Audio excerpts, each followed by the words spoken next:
بسم اللہ الرحمن الرحیم۔ السلام علیکم۔ میری آپ سبھی سے التجا ہے کہ ایک مرتبہ درود ابراہیمی پڑھ لیجیے گا۔ بسم اللہ الرحمن الرحیم۔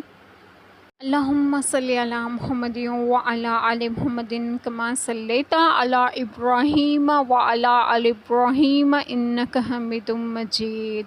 اللہم بارک علی محمد وعلی آل محمد کما بارکت علی ابراہیم وعلی آل ابراہیم انک حمید مجید۔ بسم اللہ الرحمن الرحیم۔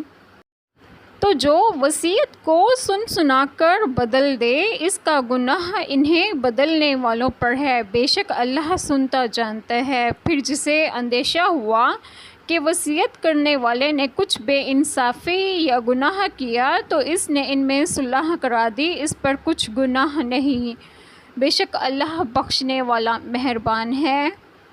بسم اللہ الرحمن الرحیم۔ آج جو بات میں آپ لوگوں سے ڈسکس کروں گی وہ یہ ہے کہ خواہ وصی ہو یا ولی یا شاہد، اور وہ تبدیل کتابت میں کرے یا تقسیم میں یا ادائے شہادت میں، اگر وہ وصیت موافق شرع ہے تو بدلنے والا گناہ گار ہے۔